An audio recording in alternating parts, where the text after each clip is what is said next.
Irmãos, eu peço que vocês abram comigo a palavra de Deus, por gentileza, em 2 Coríntios, capítulo 12, versículo 10.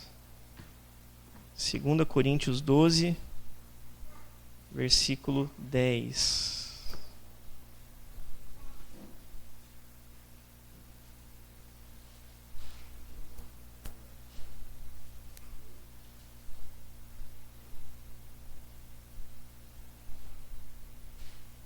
Segunda Coríntios, capítulo 12, versículo 10.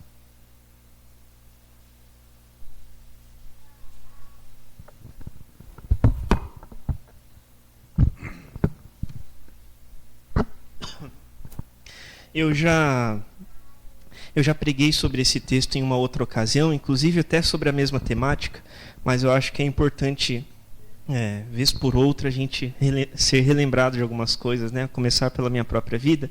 Eu queria compartilhar, então, com a igreja uma reflexão através de 2 Coríntios 12, versículo 10. A segunda parte, o finalzinho do versículo, um texto bem conhecido, que fala assim, me acompanha ali, por gentileza.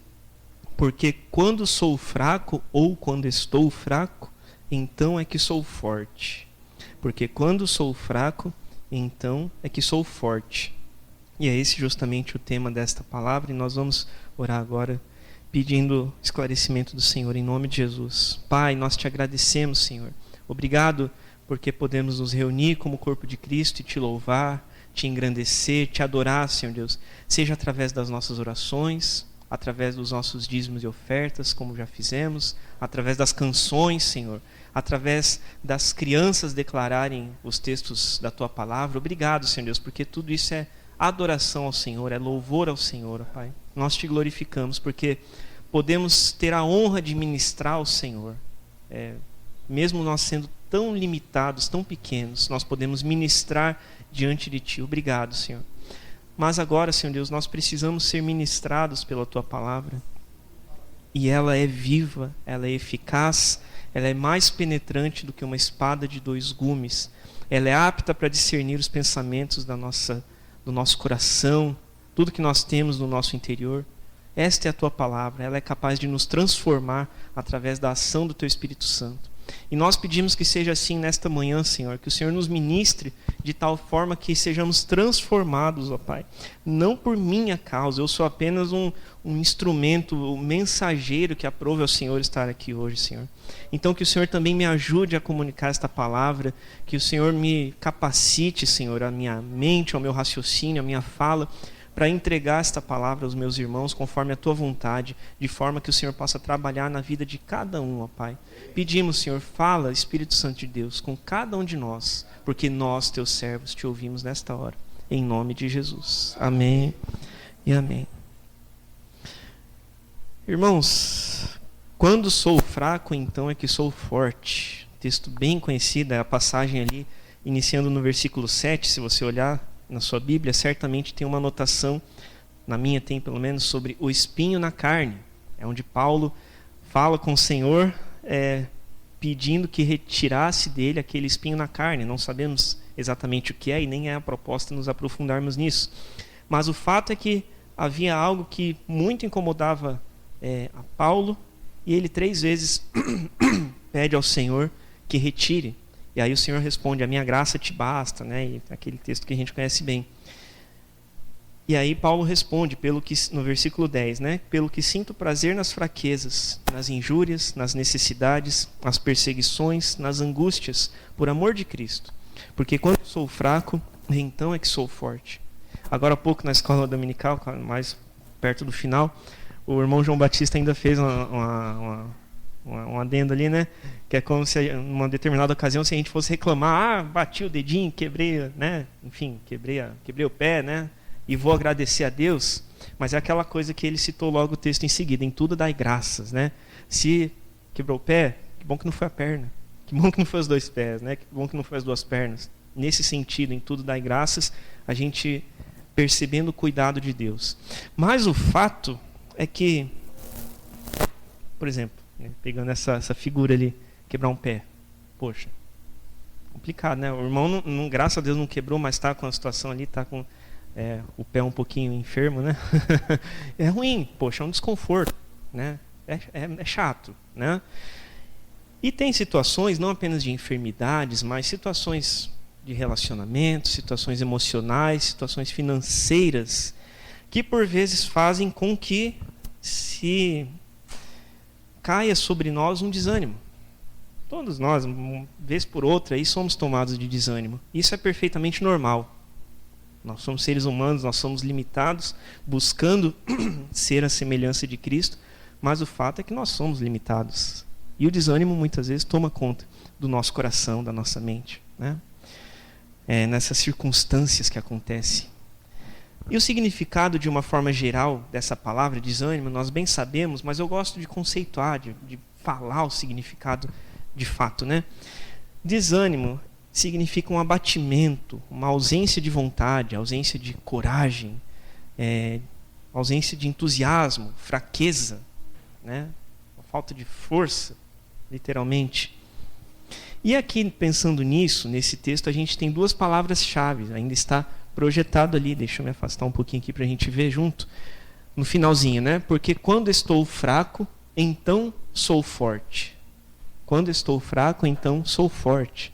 Nós temos então as palavras-chave desse versículo, né? Que são fraco e forte, que são os dois opostos ali que Paulo apresenta para a gente. E fraco, ele vem de um termo grego, não é muito, em português já tem que treinar bem, ainda mais outra língua, né? Mas o fato é que vem do grego astenó, que significa de fato fraqueza, né? Alguém fraco fisicamente ou moralmente, estar doente ou ainda impotente, no sentido de impossibilidade de fazer algo diante de determinada situação. Então, quando ele fala ali fraco, quando estou fraco, é nesse sentido, né? E essa palavra, ela origina um termo médico, de fato, que é astenia, que é realmente fraqueza, uma fraqueza ali física. Astenia, vem dessa palavra do grego, astenó, né?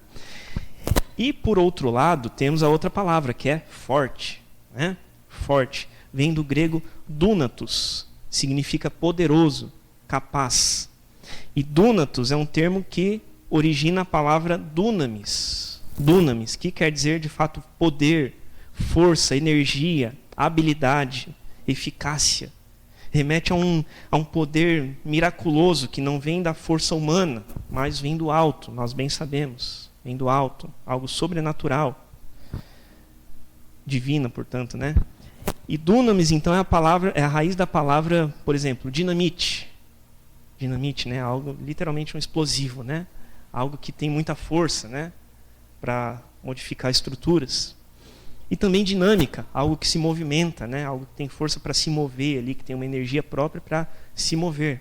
Então, a raiz é dunamis e tem relação direta com o termo força ou forte, né? Que a gente leu no texto.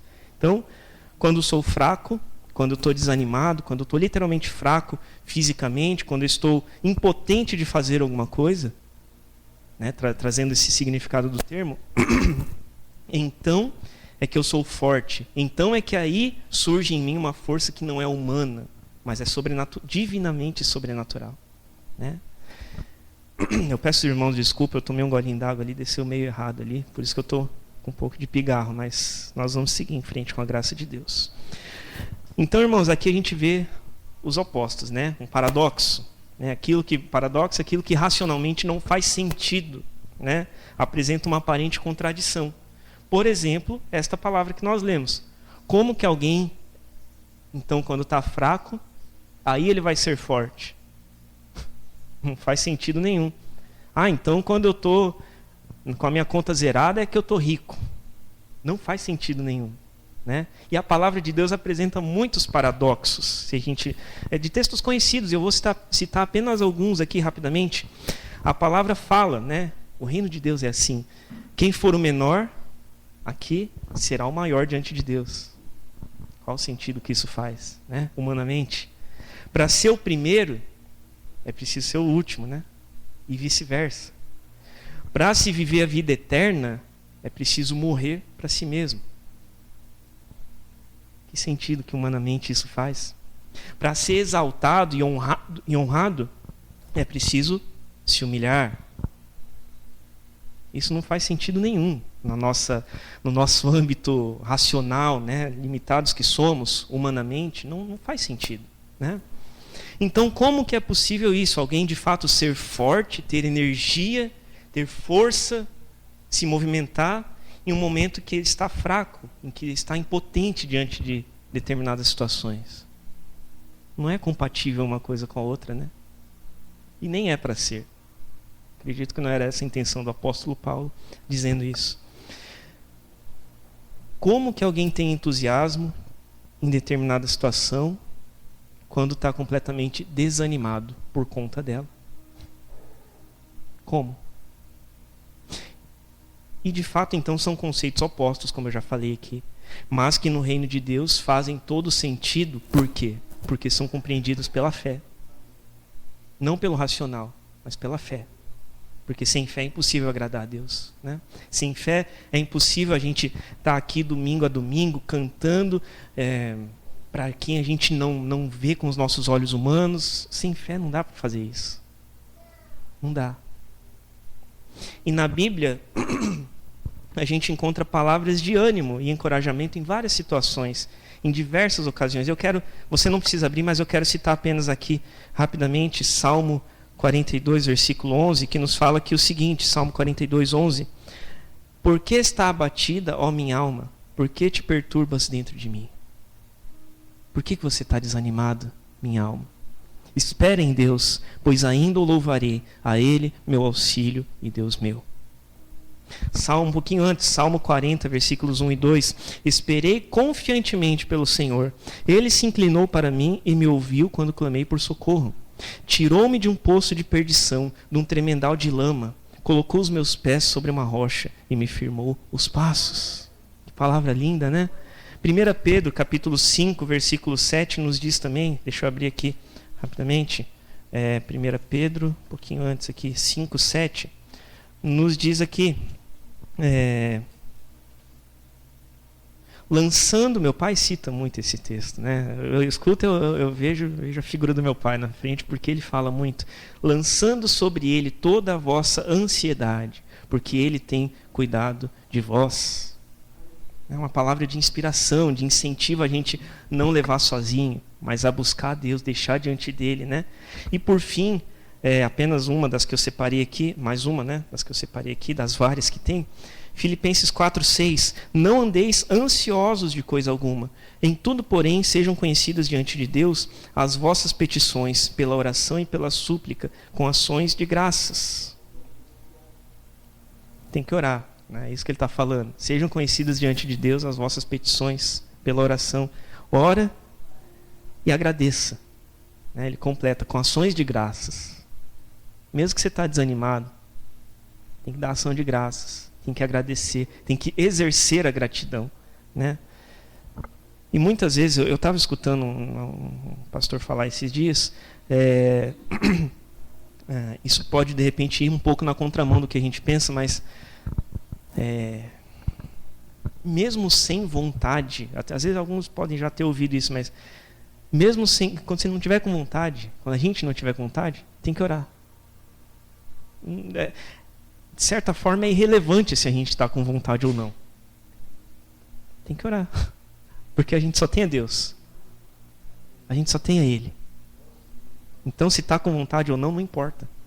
A gente precisa orar. Eu e você precisamos orar.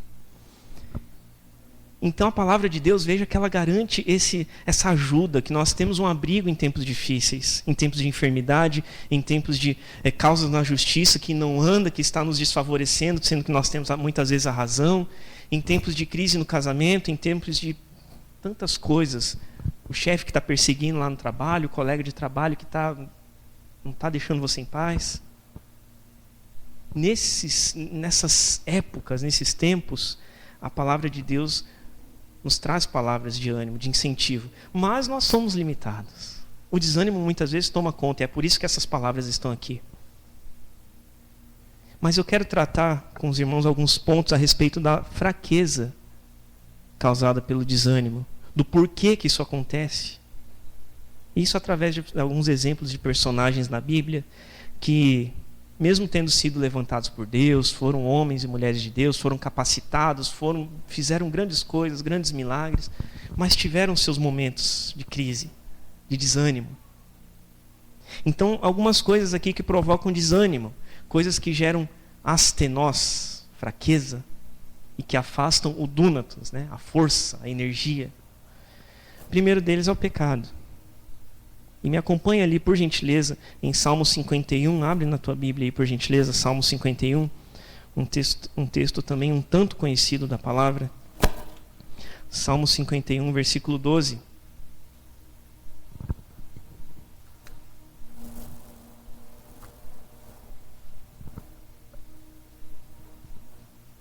Salmo 51, 12. Salmo de Davi. E ele fala o seguinte, Salmo 51, 12. Restitui-me a alegria da tua salvação e sustenta-me com um espírito voluntário. Restitui-me a alegria da tua salvação e sustenta-me com um espírito voluntário. Então esse texto, nós acredito que quase todos, se não todos, aqui bem sabemos da origem desse texto, desse salmo, né?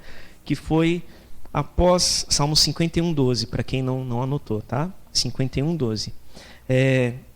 Ele foi então escrito por Davi depois que ele foi confrontado pelo pecado de adultério com Batseba e também do homicídio contra Urias, né? Esposo dela, né?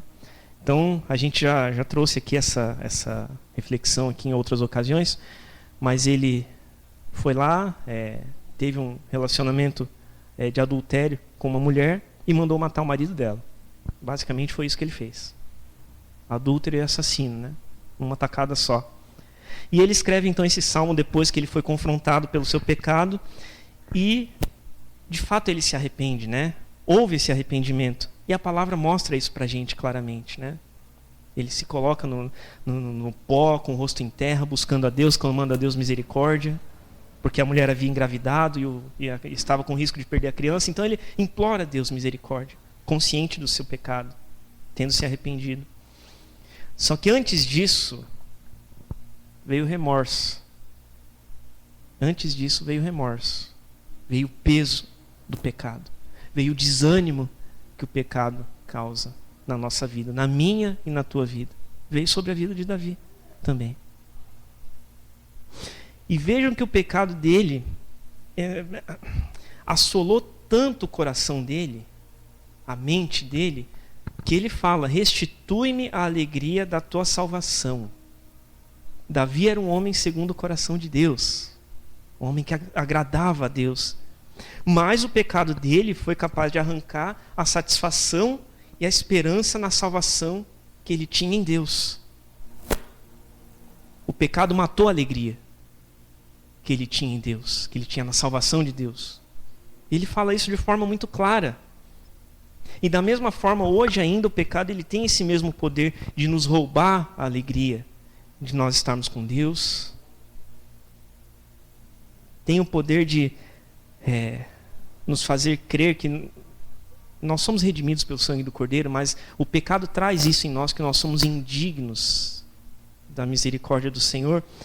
E é aquela coisa, a gente vai se afastando. O pecado ele faz justamente isso, esse afastamento, né? As vossas iniquidades fazem separação entre vós e o vosso Deus. E o pecado causa justamente isso, esse constrangimento por nós ofendermos a Deus e não querermos voltar à presença dele por causa disso. É por isso que nós sempre nos voltamos para Cristo. Que se não for Cristo, nós estamos perdidos. Se não for Jesus, nós estamos perdidos. Porque o remorso nos corrói, a culpa nos corrói, o desânimo nos enfraquece e nos afasta cada vez mais de Deus. Então, se a gente não se posiciona em abandonar os pecados, em mudar a nossa prática, ou em iniciar determinadas práticas, né? Às vezes nós estamos sendo omissos. A gente se concentra muito no que a gente faz, né? Eu preciso parar de fazer tal coisa, eu preciso parar com isso, com aquilo. Mas às vezes nós precisamos começar a fazer coisas e parar de pecar pela omissão. Tem as duas faces da moeda. E o fato é que a gente precisa se posicionar diante disso. Senão o desânimo vai tomando conta de nós cada dia, a um tal ponto que traz sobre nós um esgotamento espiritual. Não só espiritual, mas também emocional e físico. A ponto de nós perdermos a alegria na salvação de Deus, em Jesus. Então esse é o primeiro que rouba a nossa alegria, que nos traz desânimo, é o pecado. Segundo aspecto aqui, segunda circunstância que nos traz desânimo, é o medo e a solidão. E eu peço que você vá lá comigo, por gentileza, para 1 Reis 19. 1 Reis, primeiro livro dos reis, né? Capítulo 19.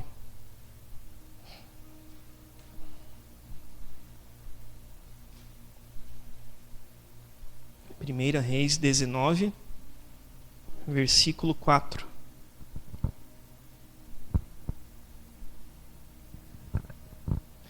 Primeira Reis 19, 4 fala o seguinte, a respeito de Elias, né? Ele mesmo, porém, se foi ao deserto, caminho de um dia, e veio e se assentou debaixo de um zimbro, e pediu para si a morte, e disse: basta, toma agora, ó Senhor, a minha alma, pois não sou melhor do que meus pais. Então, se a gente voltar um pouquinho ali, você pode fazer isso na tua casa. O profeta Elias, ele havia acabado de realizar um grande milagre no meio do povo de Israel, né? Fogo desceu do céu, literalmente. Os inimigos de Deus, os profetas de Baal, foram eliminados. Foi uma grande vitória para o reino de Deus naquela circunstância. Elias provou ao povo, pelo poder de Deus, que o Senhor Deus era o único Deus verdadeiro. Não apenas espiritualmente, mas o povo viu. Aquela coisa, limitados que somos, né? Às vezes nós agimos como Tomé, né? Ver para crer. O povo viu e creu. Que milagre havia acontecido ali. Mas logo na sequência, Jezabel, a rainha, né? Esposa do rei Acabe, ela, uma mulher muito má, para dizer o mínimo, né? Ela ameaça Elias. Ela, que os deuses me matem, né? Traduzindo em uma linguagem mais atualizada, que os deuses me matem, se eu não fizer com você, Elias, o mesmo que você fez com os profetas. Você vai morrer. E aí ele fica com medo. Ele foge. Ele vai para a caverna. E aí ele fala isso aqui, depois da ameaça de morte, ele foge, passa por períodos de angústia, de profunda tristeza. Há alguns que até mencionam que ele mencionam o termo depressão, né? Que ele entrou num estado de depressão ali por conta disso. E ele fala: basta, toma, Senhor, agora a minha vida, me leva, não quero mais viver, quero morrer, me leva, porque aqui não dá mais. Era isso que ele estava falando. E tem situações que medo e solidão andam de mãos dadas, né?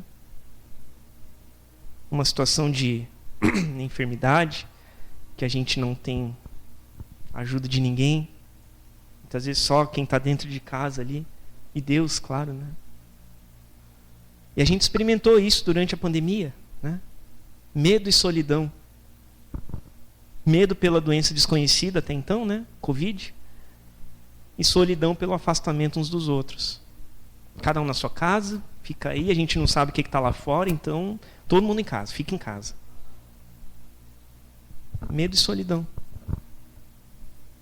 Quanto de mal que fez esse tempo, né, para cada um de nós. E assim como Elias, não só num tempo desse que foi extremo, né, de pandemia, mas assim como aconteceu com Elias, nós estamos sujeitos a isso. E muitas vezes nós ficamos reféns do medo e com um sentimento de solidão. Isso vai desanimando a gente, desanimando, enfraquecendo aos poucos, até que Deus nos livre de chegar nesse ponto de Elias, de falar o que ele falou em nome de Jesus. Que Deus nos guarde disso, em nome de Jesus. É por isso que nós precisamos nos posicionar diante das circunstâncias. Senão o negócio vai tomando conta da gente. Outra circunstância que traz desânimo para a gente, as dificuldades, as tribulações do dia a dia. E você, por gentileza, me acompanha ali em 2 Coríntios, novamente, né? só que no capítulo 1 dessa vez. 2 Coríntios capítulo 1. 2 Coríntios capítulo 1, versículos 8 e 9. 2 Coríntios capítulo 1, verso 8 e 9. Diz assim, uma fala de Paulo, né? Porque não queremos, irmãos, que ignoreis a natureza da tribulação que nos sobreveio na Ásia, porquanto foi acima das nossas forças, a ponto de desesperarmos até da própria vida. Contudo, já em nós mesmos tivemos a sentença de morte, para que não confiemos em nós, e sim no Deus que ressuscita os mortos. E aí, se a gente continuar ali, o qual nos livrou e livrará de tão grande morte, em quem temos esperado que ainda continuará a livrar-nos, ajudando-nos também vós, com as vossas orações a nosso favor, para que por muitos sejam dadas graças a nosso respeito, pelo benefício que nos foi concedido por meio de muitos.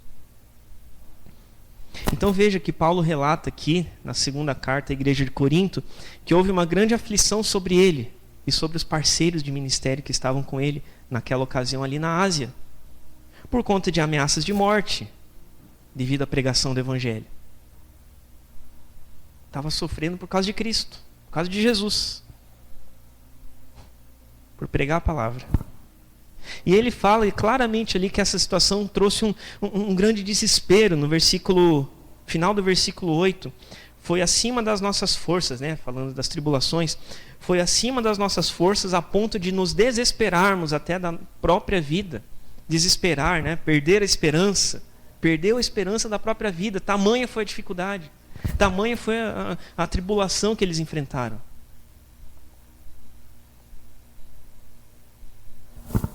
Ele viu ali que não tinha recursos, humanamente falando, para que trouxesse um livramento para eles. Não tinha uma saída, humanamente falando.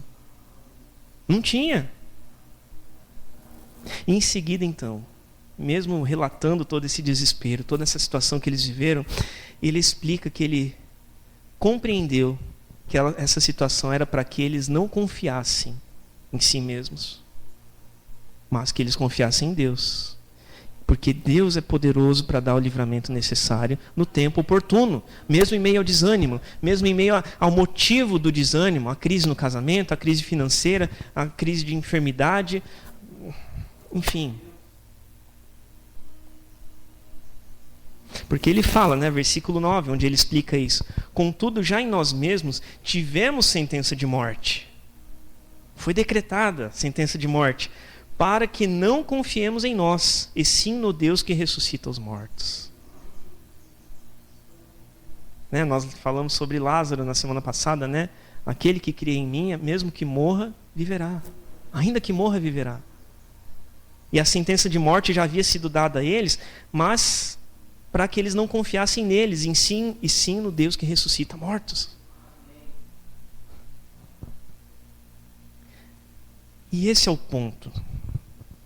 Eu vejo que é o ponto-chave. Que em meio aos problemas, em meio às situações, em meio às circunstâncias, que cada um vive a sua, eu vivo as minhas na minha casa com a minha família, cada um de nós sabe da determinada situação que passa. Mas o ponto-chave é esse, que mesmo em meio aos problemas, a gente precisa voltar a nossa confiança para o lado certo, que é o Senhor.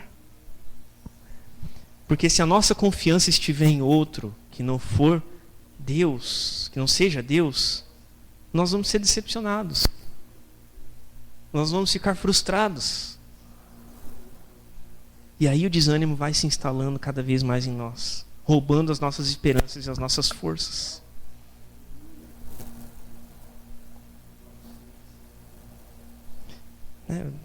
Quem aqui, muitas vezes, o próprio cansaço às vezes deixa a gente desanimado, né, do dia a dia, das coisas e os problemas, enfim.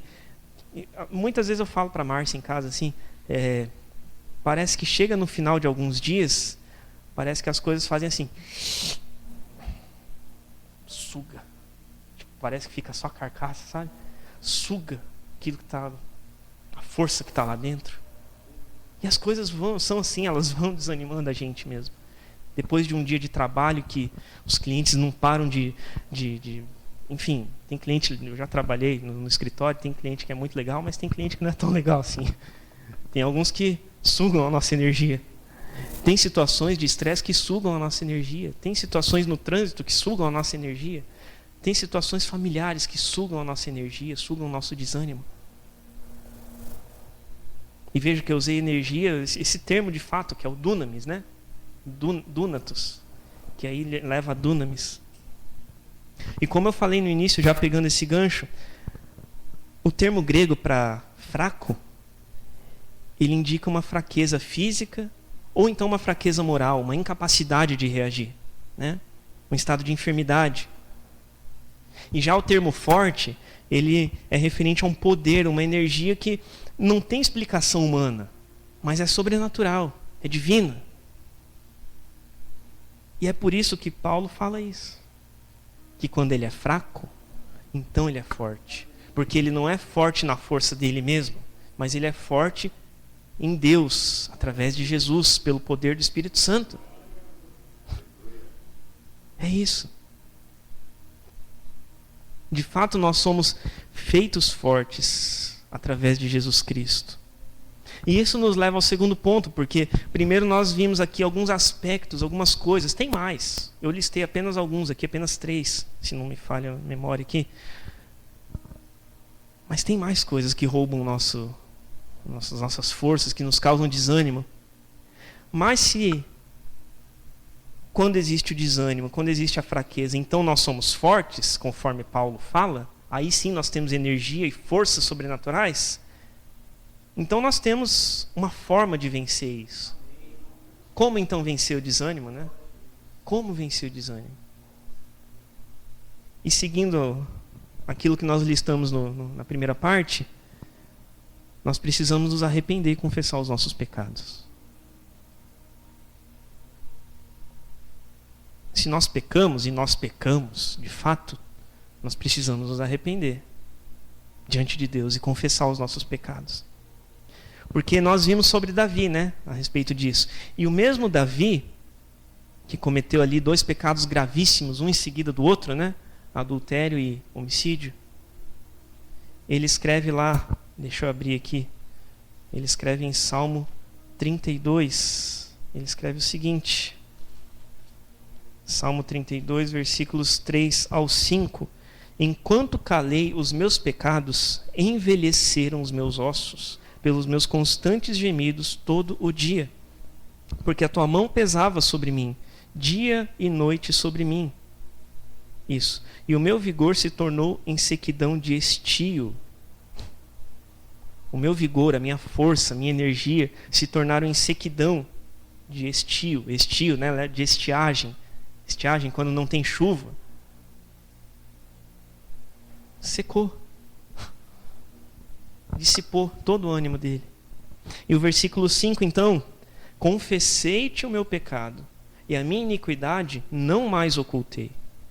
Eu disse, confessarei ao Senhor as minhas transgressões, e tu perdoaste a iniquidade do meu pecado.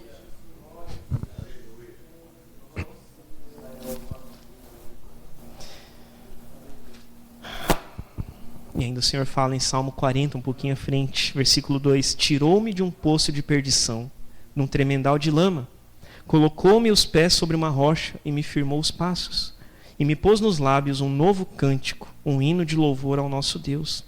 Muitos verão essas coisas, temerão e confiarão no Senhor. Veja que o resultado do pecado de Davi foi perder a alegria na salvação em Deus, né? Ele fala, restitui-me a alegria da salvação, lá no Salmo 51. Porque eu perdi, Senhor. O meu pecado que eu fiz contra o Senhor, a minha ofensa contra o Senhor é grande demais, e eu perdi a alegria na tua salvação. E aqui a gente acaba de ler o caminho contrário. Quando nós confessamos, confessei-te a minha iniquidade e tu perdoaste o meu pecado. Tirou-me de um tremendal de lama, colocou os pés sobre uma rocha e firmou os meus passos. E aí então veja o resultado disso, do caminho oposto, quando a gente confessa. Me pôs nos lábios um novo cântico. Um novo cântico. um novo motivo para louvar o Senhor, para engrandecer o Senhor, para exaltar a Deus. Enquanto em meio ao pecado a gente perde o vigor, a gente perde a alegria em Deus, nas coisas de Deus, na salvação, quando a gente confessa verdadeiramente, a gente recebe um novo cântico no nosso coração para declarar ao Senhor. Muitos verão essas coisas, temerão e confiarão no Senhor. Serve de testemunho.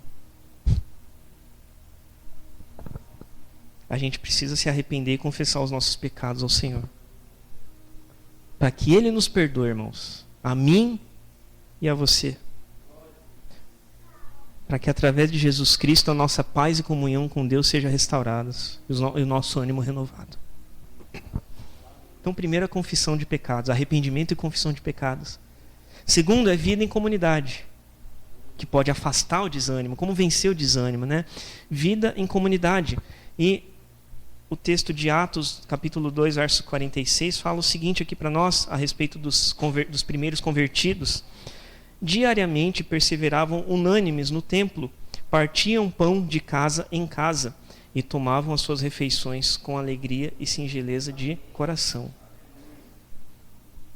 Então veja que os cristãos, eles tinham vida em comunidade. Eles tinham relacionamento uns com os outros.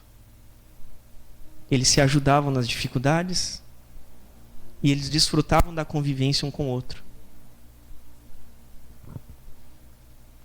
Eu mencionei agora há pouco sobre o período de pandemia, né, que a gente passou aí. Deixa eu ver agora, 2024, vai fazer 4 anos, né? Tá pra, agora março, né? Fevereiro para março. Que aqui no Brasil, pelo menos, está para fazer 4 anos, né? Que tudo começou. Já. E a gente passou por esse período, essa luta, e isso trouxe tanto prejuízo para todos nós, né? Cada um à sua maneira. Inclusive nos relacionamentos. Porque a gente não podia se ver.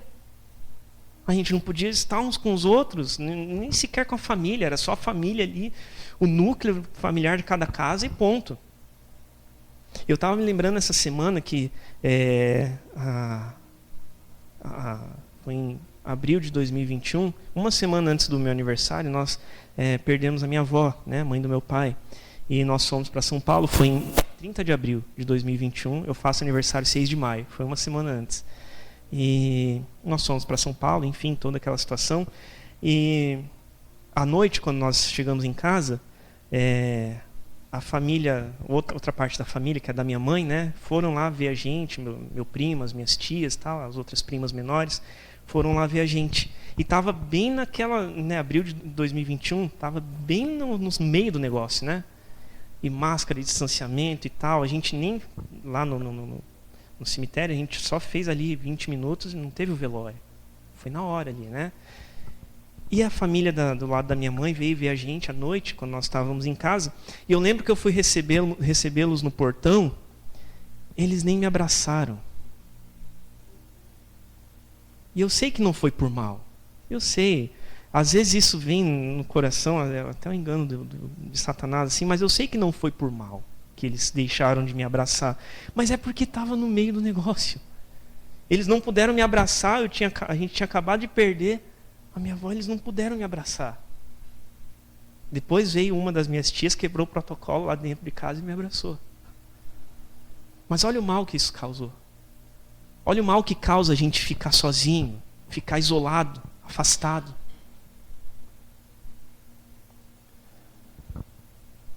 Texto você não precisa abrir, mas no processo de criação, ali em Gênesis 2:18, ele fala algo que eu entendo que ele tem um significado além do que a gente normalmente entende. Gênesis 2:18 fala assim: disse mais o Senhor Deus, não é bom que o homem esteja só. Far-lhe-ei uma auxiliadora que lhe seja idônea. Texto muito usado aí para casamentos, né? É um texto muito bonito de fato. Mas é mais do que isso. A gente foca na parte da auxiliadora ali, no contexto conjugal. Mas é mais do que isso. O Senhor fala que não é bom que o homem, o quê? Esteja só. Não é bom que o homem esteja só. Não é bom. O homem, ele é um ser social, um ser humano, né? Comunitário. O homem, ser humano, ele é um ser social que exerce o seu papel nos contextos familiar, profissional, eclesiástico, né? Comunidade da igreja, no trânsito. Quem que sai no trânsito aí dirigindo o seu carro e tá só o seu carro na rua? Por um lado seria um sonho, né? Ou não sei, né? Mas tem mais carros, tem mais motoristas, tem um monte de gente do nosso lado. A gente é comunitário, a gente é social, não é bom que o homem esteja só. E essa é uma das formas de que o nosso desânimo diminua, para que a gente possa trabalhar isso, renovar o nosso ânimo. A gente não foi criado para estar só. Isso é necessário, estar em comunidade. E por fim, né, já de fato partindo para a conclusão da minha fala, nós precisamos colocar nossa esperança em Deus, como forma de vencer o desânimo. E eu li esse texto já aqui hoje, mas eu quero ler novamente, Salmo 42, versículo 11. Por que está abatida, ó minha alma? Por que te perturbas dentro de mim? Espera em Deus. Espera. Esperança. Né? Pois ainda o louvarei. A Ele, meu auxílio e Deus meu. E se nós lemos esse salmo inteiro, faça isso na sua casa, é um salmo muito lindo. Salmo 42. O salmista fala ali da tristeza dele por determinadas situações, de como as lágrimas dele têm sido o alimento dele noite e dia. Mas no final ele fala, por que mesmo assim, mesmo em meio a lágrimas, por que, minha alma, você está abatida? Não, espere em Deus, pois eu ainda o louvarei. Então o texto deixa mais que claro para nós que a nossa esperança, ela precisa estar única e exclusivamente em Deus. E isso vai na contramão das circunstâncias, na contramão das lágrimas, na contramão da enfermidade, na contramão da crise conjugal, na contramão da crise financeira, na contramão da crise familiar. Isso vai na contramão. É um paradoxo. É um paradoxo. Justamente pelo que Paulo fala, que quando eu estou fraco, então é que sou forte. Humanamente a gente não entende isso. A gente pode entender pela fé. E o Senhor Jesus, ele fala em João 16:33, no mundo tereis aflições, mas tende bom ânimo. Tende bom desânimo? Desânimo? Não, né? Não, tende desânimo. Não, pelo amor de Deus, não. Tende bom ânimo. Vocês vão ter aflições, vocês vão se entristecer, vocês vão passar muita luta. Mas tenham bom ânimo, porque eu venci o mundo por vocês. E hoje nós somos vencedores, de fato, através de Cristo Jesus, irmãos. Porque a sua palavra nos garante paz. E que Ele sempre vai estar conosco, porque Ele é Emmanuel.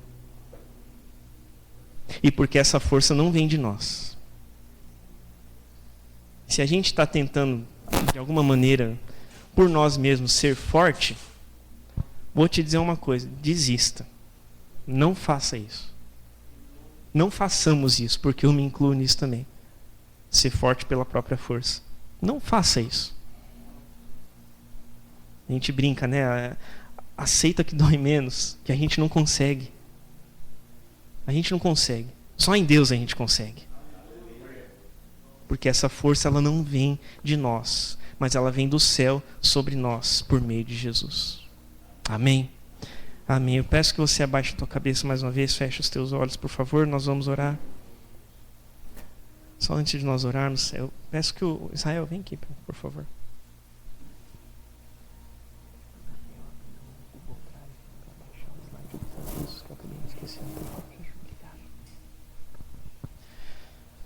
Vamos orar, irmãos. Senhor, nós te agradecemos porque o Senhor hoje nos traz uma palavra de renovo, uma palavra de primeiramente da revelação de que nós estamos sujeitos ao desânimo, sujeitos a esmorecermos, porque nós somos limitados, nós somos pequenos.